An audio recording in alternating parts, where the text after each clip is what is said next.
All right, my friends, welcome to a little video demonstration and discussion of the process of picking up and knitting stitches. This is a technique that I am very happy to include in Temple of Flora because for folks who haven't encountered it before, sometimes it seems scarier than it actually is. And so first of all, let me talk about where it is that we're going to be doing our picking up and knitting. So we want to pick up and knit in Temple of Flora right along selvage that we've created in order to begin our neckline. And also, you'll be doing this at the bottom of the wings as well to finish those up. And so we're going to be attaching along a selvage. Here I have a selvage, as you can see, once again, not on the actual shawl, but on a demonstration swatch that I think will be easier to follow along with on the video.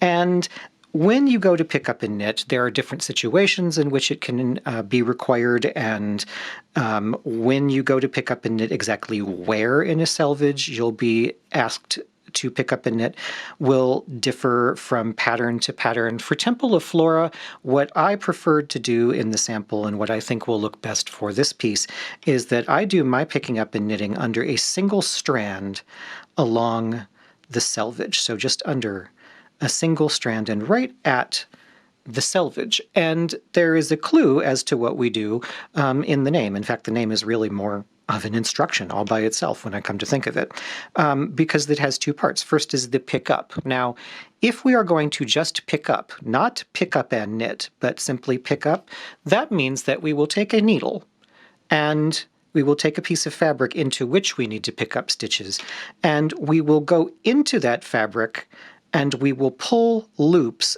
out of that fabric to create stitches that can be worked into. This is pick up, not pick up and knit, but this is the first part of what we do in pick up and knit. Pick up and knit does begin with picking up. That's what I've done here. I've gone to the place in the selvage where I want to create my new picked up and knit stitch, and first I pick up. But now what do? What I need to do now is knit into this picked up stitch. And there is the big difference between pick up and knit. We need yarn. We need yarn to pick up and knit. Because after we pick up, the next thing that we will do is take our working yarn and we will use it to knit one stitch into that picked up stitch. So you can see there, that's my default maneuver because I happen to be a continental style knitter. I tension the yarn with my left hand. I pick the yarn. And so in order to pick up and knit, I go in to the place where I wish to make the picked up stitch. So go into pick up, and then I knit with the yarn. Go into pick up, and then knit with the yarn. Do you have to be continental style? No, you do not. In fact, you just want to keep the same fundamental principle in line if you are someone who throws or knits English style. I go in and pick up, and here I have my working yarn, and I will knit with it. Now you can see English style is not my default setting, so I'm not very graceful when I do it, but I can get it done.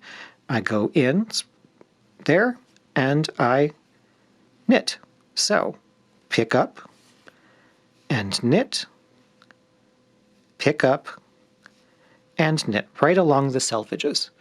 Now there's also a recommended rate of pickup in your pattern, and you will see that it's recommended that you pick up, skip one, pick up, skip one, pick up, skip one.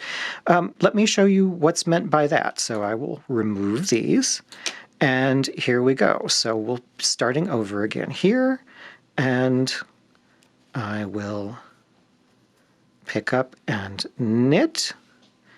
And then what do I look for? I look for the very next stitch in that selvage.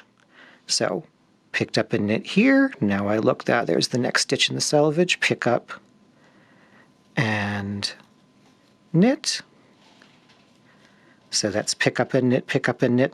And then to skip one, find the next stitch in the selvage. Do not pick up and knit into that one.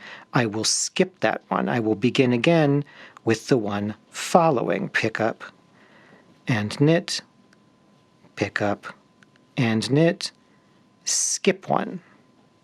pick up and knit, pick up and knit, skip one, and so forth. That's how I'd go along. You are truly following your way along the selvage, row by row, pick up in a row, pick up in a row, skip the next row, pick up in a row, pick up in a row, skip the next row. So you want to read your knitting carefully as you go along. It sounds more complicated than it actually is when you sit down to do it, especially in a very consistent fabric like Temple of Flora, where we have the same pattern repeating over and over, which means the selvage is repeating over and over. You will develop a rhythm for it. Don't be frightened by it. Don't be alarmed at all. You can do it. And the other thing to keep in mind is that there are stitch counts that are recommended there. Do pay attention to those, but one thing that I have occasionally found is that especially newer knitters will freak out because they will do their picking up and knitting and then find out that, oh no, they're 1 or 2 stitches off from what was dictated for picking up and knitting. To be very honest with you, because I try to do that, if you are within 1 or 2 stitches of the target number that's called for, you're good to go. In fact, you could even squeeze that to 3 if you really want to. So it's not an absolutely exact science, certainly not for a pattern like this. Aim for doing your best, and then if your best is close enough, then you're good to go and carry on. Do make notes, however, of what stitches you do get there if they don't match the pattern, so that as time goes on, when you're taking counts, you can adjust accordingly.